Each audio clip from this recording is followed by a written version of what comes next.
Hi everyone, welcome to Yogetic. My name is Esther Ekhart and this is going to be Yoga for Beginners Part 2. So today I'm going to show you how to get into triangle pose and extended side angle pose from mountain pose. Okay, so we stand in mountain pose. As you can see, I've got a block placed on the outside at the back on the right side of the mat. Okay, from Tadasana, on an in-breath you take a big step back with your right foot and then you pivot over the heels so both feet are pointing to the wall on that side. So your right foot is totally out and your left foot is slightly about 45 degrees in. Breathing in, you place the block on the outside of your right foot. If you've got a block, you do not have to do this with block. It's just for a beginner sometimes handy. Inhaling. On an out breath, extend over that right leg. Let the left hip come around. And then bring the right arm down on the block and on the left arm up. And if the block could be even too low, you could place your hand somewhere on the leg, or the hand could slide further down to wherever your body takes you.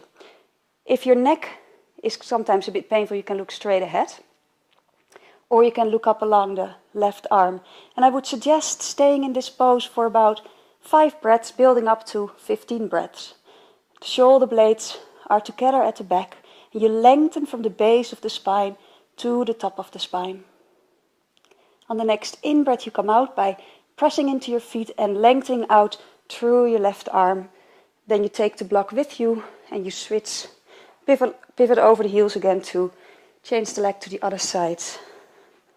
Breathing in, arms out again, and exhaling, leaning forward, reaching, and on an out breath bring the left arm down and the right arm up. And again, you can use the block if you want to. You can look up along the right arm or looking straight ahead. And taking 5 breaths to start with. And out on the in-breath you come back up again and you bring your hands down and step your back foot forward towards the front foot. Right. Then we're going to do extended side angle pose. So it's the same way. On the in-breath again, you take a big step back with your right foot. You could take the block with you again. Pivot over the heels and both feet are pointing that way.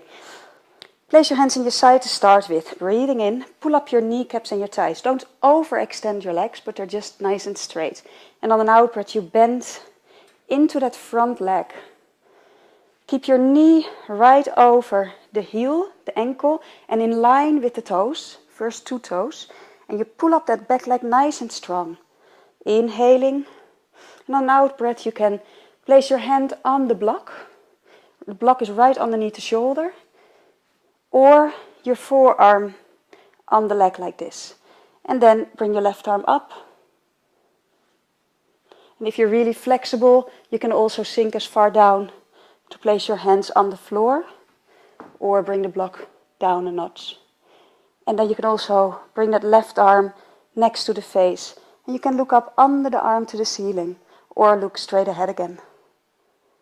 So few things to watch is that you really keep that knee in line with the toes and nicely extend, press the outside of your left foot into the floor, extend out to the fingertips and feel that stretch along the left side of the body. Inhaling and come back up. Changing the orientation of your feet again. Bring the block with you if you want. Breathing in, on an out breath, bend into that front knee again. Nice and low if you can. Keep the outside of your foot nicely grounded. Lift the inside of the leg up and place the underarm down or on the block. And the arm next to the ear. Rotate a little bit up to the ceiling. And again, 5 breaths, building up to 15.